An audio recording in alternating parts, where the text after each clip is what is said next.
અરવલ્લી જિલ્લામાં ધનસુરાના રમાણમાં દારૂ પીધેલા ઈસમનો આતંક જોવા મળ્યું છે। દારૂ પીધેલી હાલતમાં ફોર્ચ્યુનર કાર ચાલકે સ્થાનિક લોકો પર કાર ચડાવી સમી સાંજે બનેલી આ ઘટનાના સીસીટીવી પણ સામે આવ્યા છે। ઘટના સ્થળે હાજર રાજેન્દ્રભાઈએ જણાવ્યું છે, જે વખતે જે બનાવ બન્યો ત્યારે ત્યાં હું હાજર હતો।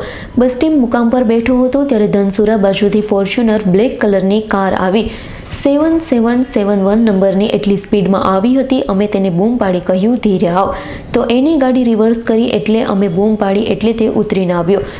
સામે ગયા હતા અને ગાડી ચાલુ કરી। ઝઘડો થતાં બીજા લોકો પણ આવી ગયા હતા।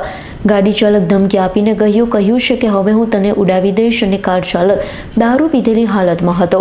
સ્કૂલ આગળ જઈ ગાડી પાછી વળાવી લોકોને ઉડાવી દેવાની ધમકી આપી। જ્યાં બધા ઊભા હતા તેમની ઉપર ગાડી ચડાવી દીધી। બાજુમાં પાર્ક કરેલી બાઇક પર ગાડી ચડાવી દીધી અને અમને મારી નાખવાના ઈરાદેથી ગાડી ચડાવી હતી। મારું નામ ભરવાડ સતી છે, ગામ રમાણા। સાંજના ટાઈમે દૂધ ભરવાના ટાઈમે ધનસુરા બાજુથી ફોર્ચ્યુનર ગાડી આવી ઓવર સ્પીડમાં। બસ સ્ટેન્ડ આવીને બધા પબ્લિક બહુ હતી તો એને બધાને અડે ના અડે એવું કરી નાખ્યું। એટલે ગામના 2-4 જણોએ કીધું કે ભાઈ તું શાંતિ જા એમ કરીને થોડોક ઠપકો આપ્યો। એટલે એને શું કહેવાય કે કીધું કે ભાઈ તમે કોણ છો મને ઠપકો આપવા વાળા એમ। રમણાના ભરવાડોને તો હું મચડી નાખવાનો છે એવી ધાક ધમકી આલીને જતો રહ્યો। એટલે મને બધાને એવું લાગ્યું કે ભાઈ ઘેર જતો રહ્યો એમ। પછી બીજી 5-10 મિનિટ પછી એ ગાડી આગળથી વાળી અને આવ્યો ઓવર સ્પીડમાં તો એક ભાઈને ગંભીર ઈજા પહોંચી છે અને બીજા બધા 2-3 જણાનું વાગ્યું છે ને એવું બધું થયું છે એમ। અને છેલ્લા 2-3 કલાકથી અમે પોલીસ સ્ટેશન આવ્યા છે ફરિયાદ આપવા માટે, તો હજી સુધી અમારી ફરિયાદ લેવાઈ નથી। રેડી। મારું નામ ભરવાડ રાજેન્દ્ર, ગામ રમાણ। જે વખતે જે બનાવ બન્યો ને ત્યારે હું ત્યાં હાજર હતો।